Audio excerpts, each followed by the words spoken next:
What does art look like? What rules do we need to follow? What is actually important to art? Defining art is something that has stumped philosophers and artists since the dawn of humanity. With the continuous improvement of generative AI, this question is now more prominent than ever. We have consulted the wise, we have consulted the artistic, and now it is time to consult the sponge. Hi, how are you? I'm TW Halfling, and I was wondering, what can SpongeBob teach us about art and AI?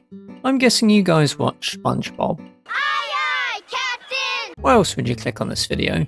Do you remember the episode Artist Unknown? Squidward starts an art class for Bikini Bottom, and the only person who attends is SpongeBob. Hi, Squidward! Squidward does his best to teach SpongeBob how to create art. But one thing we notice straight away is that SpongeBob seems to be better than Squidward at art. His circle is neater, he creates complex origami, and finally, his statue looks like, well, a statue. In direct comparison, it's fairly easy to see who is better at making art, so how it looks is clearly important. Squidward even corrects SpongeBob's statue. There! Now it's art! But what are we talking about when we say, what does art look like? What we're seeing here is a difference in technical skill. SpongeBob can create a neater, more accurate version of what he envisions. This makes them more aesthetically pleasing. It's like a gut feeling you have. Things either look right or sound right. Obviously this is very subjective in nature, but when art is bad or worse, there tends to be a greater majority agreement. Think back to the times when Squidward plays his clarinet. The first time we ever see Squidward playing a clarinet is in Season 1, Episode 2A, Bubble Stand. It sounds unpleasant. Just listen for a moment. If you're thinking, that's not too bad, then listen to this. That is later in the same episode, after Squidward uses SpongeBob's bubble technique to improve his clarinet playing. I won't get into that here. You can watch the episode if you're curious. The point is that there is a clear difference between what sounds bad and what sounds good. I rock. If you watched a few episodes of any season, you'll likely have come across this running gag. And thus, we have already gained our first lesson in art from the show. Aesthetics are important to art. How it looks, or in this case, sounds, is vital. To demonstrate a real-world example of this, let's play Spot the Difference. Here are two versions of the Mona Lisa. Can you tell which one was made by the more experienced artist? And before you get upset, the second image was submitted to the Museum of Bad Art by the artist. Mona Lisa by Andrea Schmidt is an oil-on canvas 2002 painting. My point is not to dunk on Andrea, but to demonstrate the difference in visual appeal due to skill proficiency. I would hazard a guess that the majority of you would find the original work by Leonardo da Vinci to be the more aesthetically pleasing of the two. To modernize this point, consider AI art. You may not agree with AI art. There are a lot of ethical implications, but we will be avoiding those today to talk purely about AI generation as an art medium. So please keep the comment section civil. As I was saying, AI art. Most of you will have seen some kind of AI generation by now, be it the yellow tinted images in the comics, bizarre cat shorts, or the poorly crafted hands. Although, humans struggle with this too. Hell, you're on YouTube. There's no end to AI thumbnails. But using the Will Smith eating spaghetti benchmark, we can see a huge improvement in both the tech and the skill ceiling of its usage. Look at these pieces here and tell me which one of them is AI. You chose correctly, because all of them are AI images. But you can see the range of styles that AI can replicate. If you compare the AI impressionist pieces with human ones, it's actually very difficult to tell them apart for most people. AI, for many, can pass the aesthetics marked for art, if the user behind the image generator is skilled. But what about when things don't look like art? Enter Monty P. Moneybags. The world-famous art collector? This sets him up to be an arbiter of art and how it looks. Squidward shows him some of his artworks, and he is rejected. After introducing this piece, bold and brash, Mr. Moneybags goes as far as mocking Squidward. More like belongs in the trash! And the janitor does exactly that. Stuff left on the floor, the aftermath of a party, cigarette ashtrays, messy bedrooms, and literal trash. I'm not summarising the life of a uni student, these are all examples of art displays. Specifically, contemporary art. Contemporary art is designed to get you to question what art is. But when you bring that into question, you will be provided with an answer. And to several cleaners, if it looks like trash, it goes in the bin. Yes, these are all examples of art pieces that have been thrown away by cleaners. But you can't really blame them. If my parents ever found any of this stuff in my room, they would have thrown me away along with the art. If aesthetics is all that mattered, then only artwork that follows the universal laws of aesthetics, symmetry, contrast, isolation, etc., would be considered art. You wouldn't throw away one of Dali's clocks just because it wasn't symmetrical. So whilst aesthetics are important for art, it can't be all about looks, or these pieces wouldn't be in galleries in the first place. So if aesthetics aren't enough, what rules do we need to follow in order to make art? Well, let's backtrack a little. After SpongeBob finishes his statue, Squidward's immediate reaction is this. It's beautiful! So why did he correct it by adding the nose? Well, it didn't follow the rules of art. You gotta go by the book! Follow the rules! Let's see what these rules of art are so that we can better understand how to make it. Besides, you got the nose wrong. Aesthetics are important. A good sculpture takes more time. Effort makes art. There is nothing artistic about leapfrog. Some things aren't artistic. We've already covered aesthetics, so let's take a crack at the next one. Effort makes art. This has been a common argument throughout history, but art has been redefined when new mediums occur as a result of technological advances. Think about a realistic painting of a person. This would take an incredible amount of skill, brought about by decades of training, study, and practice. A single piece could take months to finish. Now take a picture of that person with a camera. It would take far less effort and time for the same task. Take a look at this. You will likely recognise Morgan Freeman as the subject of these pieces. If I told you they were photographs, you could appreciate the quality of the photography. But if I told you they were painted, I'd imagine most of you would be more impressed. As a matter of fact, the image on the right is a photograph by Scott Grise. Grise? The one on the left is a finger painting made in Procreate on an iPad by Kyle Lambert. Editing Halfling here. Further research shows that this particular image might be fake. Skeptics believe the video was reversed and Lambert was smudging out a picture rather than filling one in. Whatever the case, this actually reinforces my point. If you felt betrayed or disillusioned by the fact that the image might be fake, you value the piece less because you know the effort wasn't there. If you draw in ink, you don't really have an undo button. Mistakes become a part of the piece and require more care depending on the medium. It's easy to make a mess with fountain pens. So, many at the time, and even today, would regard digital art as less skillful or lazier than some of the more traditional methods, and therefore value it less. I'm not discrediting photography or digital art as art forms. I'm not saying it is less valuable than traditional art forms because it requires less effort or time to create. If that was the case, the best pieces in the world would simply be the most difficult to make. Whilst there may be a strong correlation, art is more than effort.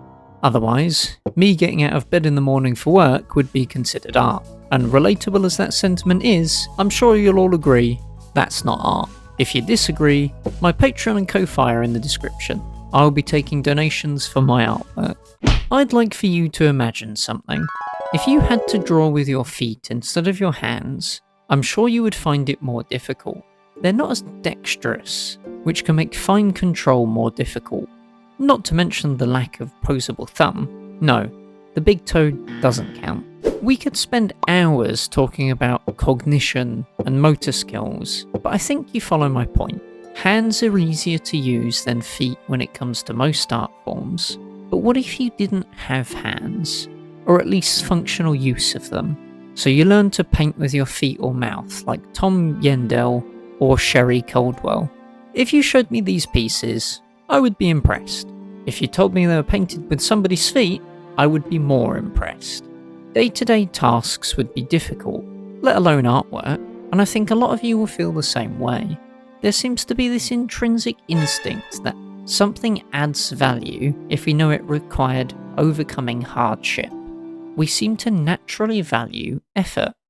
This brings me neatly back to AI. Many of you might assume that AI image generation is as simple as asking ChatGPT for an image of a dog in a top hat, and for the vast majority of works, it is. Think of the giblification craze that struck the internet, and if I left it at that, you would think that this disqualifies AI art from being art. The effort required is virtually non-existent. If effort is the sole distinction for art, then these images wouldn't even be runners-up. But what if I told you that AI image generation could be more complicated than that? No, I don't mean making a longer or more specific prompt, although that is a good start. I mean LoRa's. I mean comfy UI. I mean whatever this thing is. I won't go into great detail. In the description, I've linked a few videos that do a much better job of explaining these things and how they work. But as a cursory overview, a LoRa is a low-rank adaptation. Basically, it's a mini image generator that specialises in a certain thing. Think the giblification generators. Comfy UI is an open source, node-based application for generative AI. In layman's terms, it gives you greater control of the final output, but you have to use a bit of coding in the form of building blocks. Control nets are, I think you get the point. Generative AI can become very complicated, and thus require a lot more effort than you may have guessed. And we've already established that more effort doesn't equal better art. In fact, many artists get quicker with time and practice, although I suppose you could say that's the results of their past efforts. Either way, effort alone doesn't make art. So what was the final rule? There is nothing artistic about leapfrog. Some things aren't artistic. This must be implicitly true, otherwise everything would be artistic, and that would defeat the point of the word. We already agreed that getting up in the morning for work isn't artistic, and I'm sure many of you can think of plenty other things that aren't. So what quality is it missing? How did Monty P. Moneybags react to SpongeBob's statue? He makes a comment about aesthetics. Angelic form. He admires the effort put in. Amazing detail! But he ends with this. This is the work of a true genius! Look at his expression. He looks as happy as Mr. Krabs when money is involved. Something has happened to him. This work of art has done something to him. Evocation. Despite the name, I'm not going to talk to you about a D&D wizard subclass. Evocation means to evoke something. Yes, very helpful. It means to bring something to mind. Thoughts, feelings, memories.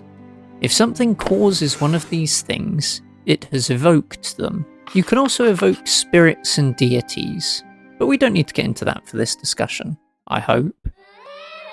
One of the classic distinctions of art is that it must evoke something.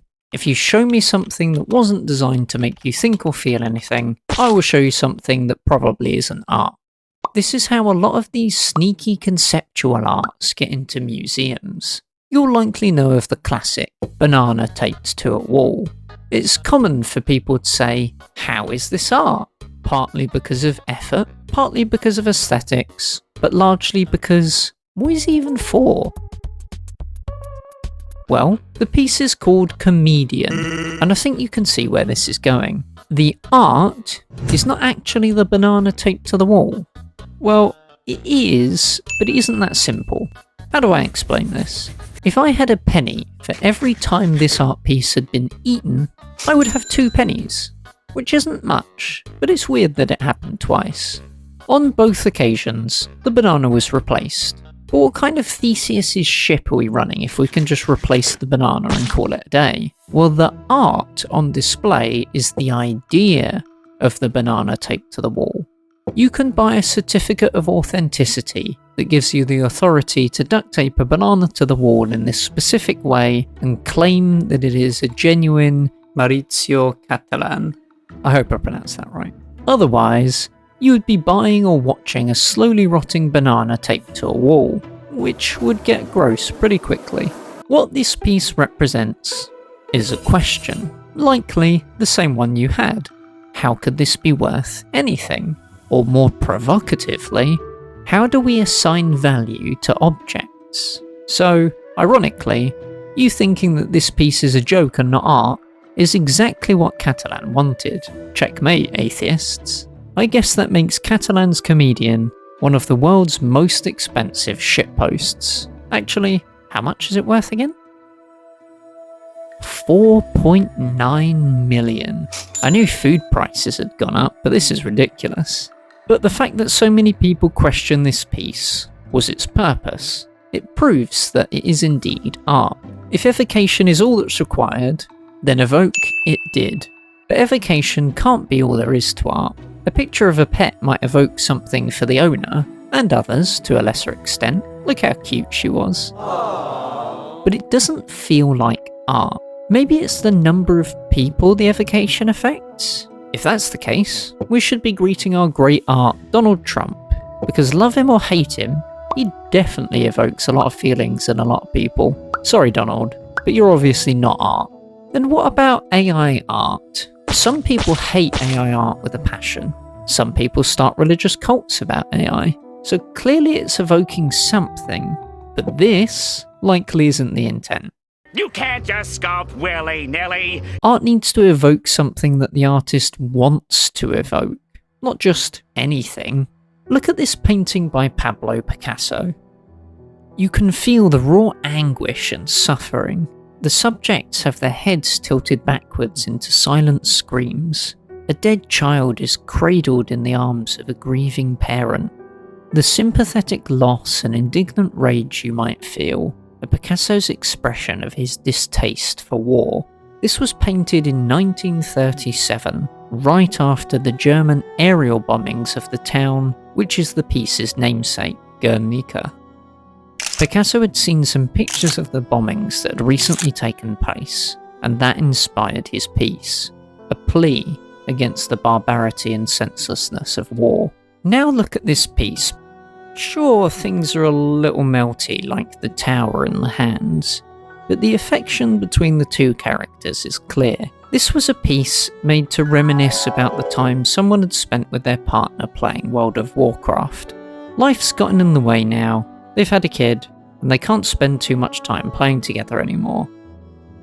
It represents the bittersweet fondness of something that once was, something they may never get back.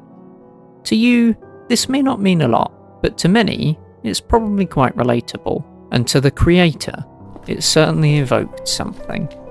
But being racist with an intent to cause upset is evocation with intent. I don't think we're about to credit racists as artists. So maybe we're missing something that wasn't in the rules of art book, something vital to the discussion about art. But before we talk about what's missing, I think it's important that we understand the characters. You all know who SpongeBob is, but you might not know what he means. He's just a goofy sponge. How deep can he be? Well, first of all, he lives in a pineapple under the sea, so he's already quite deep. Secondly, each character of a show has a purpose. They represent a certain viewpoint, ideals, and personality. SpongeBob, the show, is no different. There are all kinds of fan theories about what the characters represent. 7 deadly sins, or mental illnesses. But I'm going to give you something far simpler. SpongeBob, the character, represents childhood innocence and naivete. He views the world through the lens of wonder and glee, playing with his friends and blowing bubbles without a care. He was even excited about joining the workforce. For years I've been dreaming of this moment. If you can find me an adult that dreams of the day they can join fast food retail, I'll shave off my beard.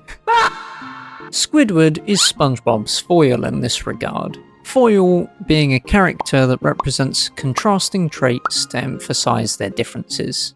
Squidward is the representation of a disillusioned adult.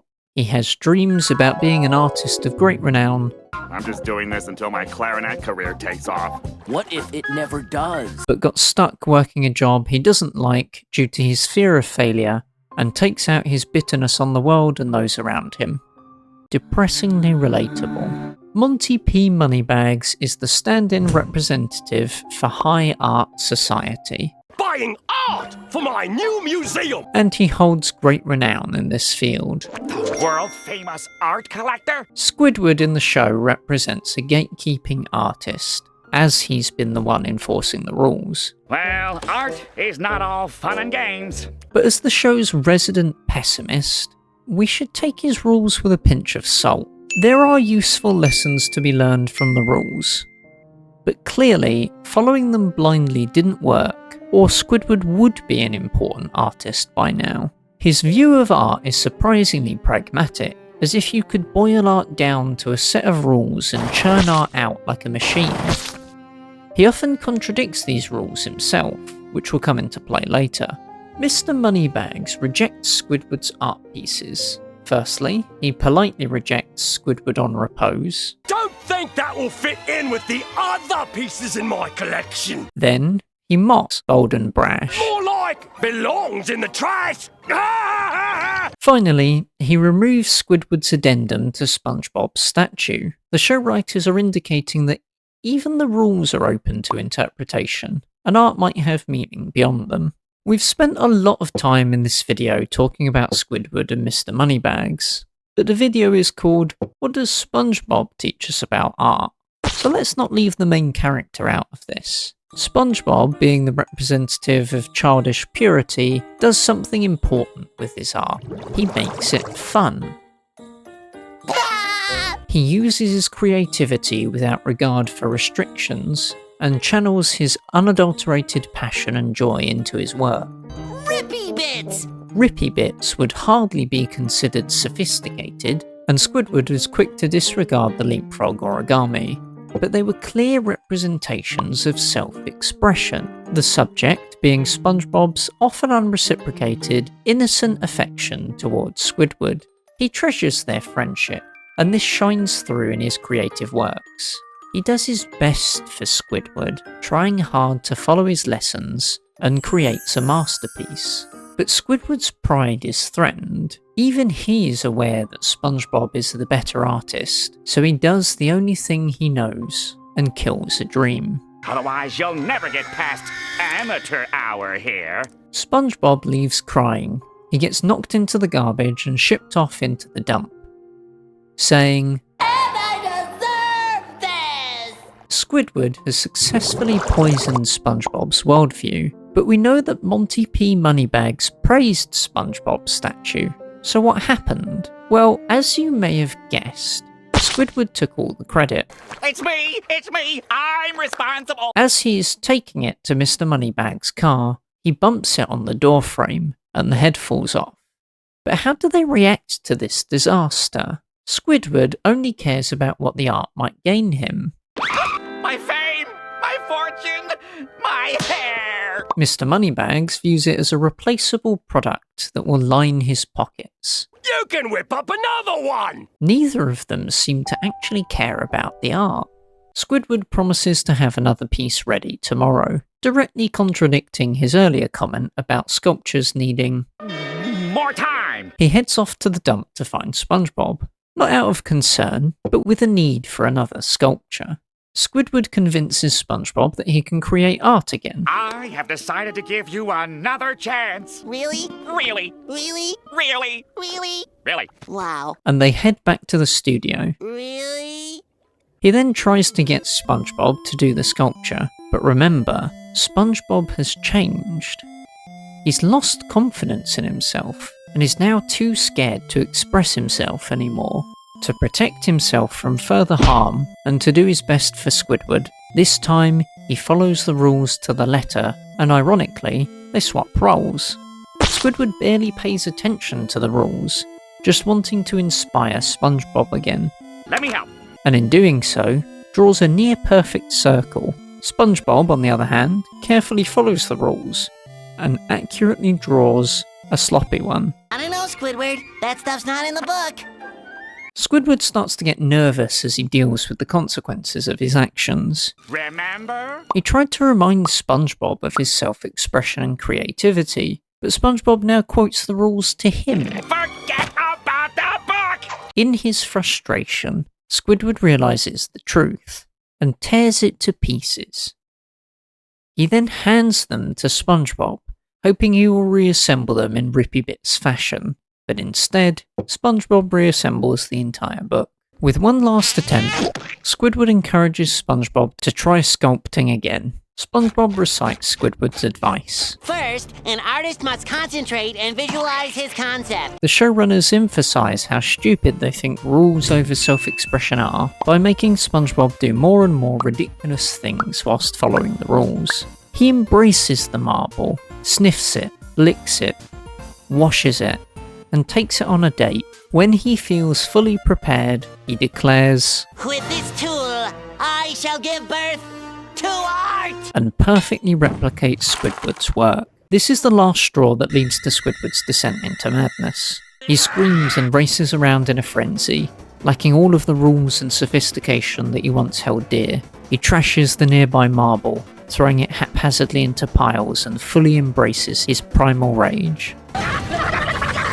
When his tantrum is done, he storms out of the building without looking back. Right on cue, Monty P. Moneybags and the janitor arrive. Who is responsible for this? Thinking it to be a disaster, Squidward claims As of now, it's his responsibility. and gives his hat to the janitor. Finally, we get to see the results of Squidward's unbridled fury, one of the purest forms of self-expression.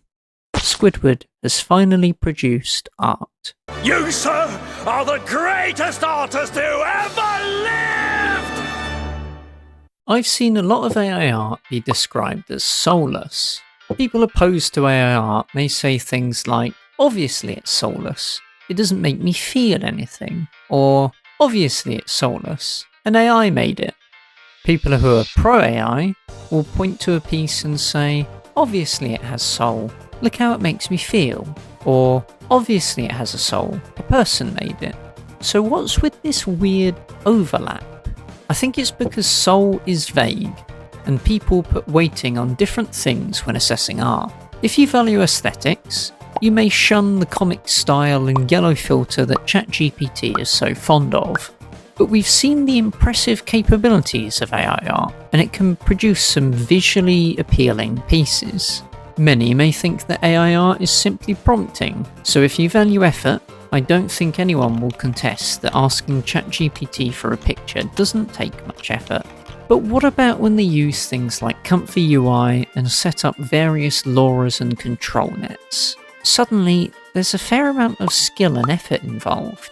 If you value evocation above all, then we've already shown that some AI pieces can do that, but many AI pieces are also thoughtlessly created, the creator having no plans for evoking an emotion, only considering aesthetics. How about self-expression? AI art requires a user to prompt to a minimum. That person is surely expressing themselves in some manner. If that's too shallow, consider someone making a piece of art but using AI to colour the piece. Everything else they did themselves. Is that not self-expression still? So what about the soul? The phrase blood, sweat and tears is often used to represent effort. But it's more than that. The effort you put in is embodied by the implied sacrifices you made along the way. You literally put a part of yourself into the work. Her sweat and blood went into this cake. I think the soul is a combination of a lot of the aforementioned rules and self-expression. The soul often encompasses the art holistically: blood, sweat, and tears. Blood being the self-expression, how much of the artist can the audience see in the work? Sweat being the visible effort, the time, skill, and dedication it took to make, and tears being evocation, what the piece makes you think or feel. If the piece is missing one of these, it may still be nice to look at, but if it lacks personality, doesn't require much effort, and doesn't make you feel anything, it doesn't have a soul, is it still art? The reason this word has a lot of confusion about it is because souls are as abstract and subjective as art itself. You could mean any of the three things I mentioned and be talking about soul, but you could also mean something completely different. I think at the end of the day, the best way to describe soul, at least when it comes to art, is it's the aspect that makes something meaningful. Soulless art would be a piece that's aesthetically pleasing, but lacks all the important aspects that make something art, whatever you think them to be. A picture is worth 1,000 words, so art with soul will say nothing but mean everything. Soulless art can say everything, but mean nothing at all. There are a couple of morals you could take away from this story, but I hope this gave you something to think about. It may even have changed how you view art, or at least clarified where you stand. Maybe you agree with Squidward, maybe you agree with SpongeBob, or maybe you're just wondering what I was on when I made this video in the first place. Let me know in the comments. If you'd like to support the channel, you can do that for as little as £1 on Patreon or Ko-Fi, or if you want more, here's a video about games that believe in you. Thanks for watching, and keep wondering.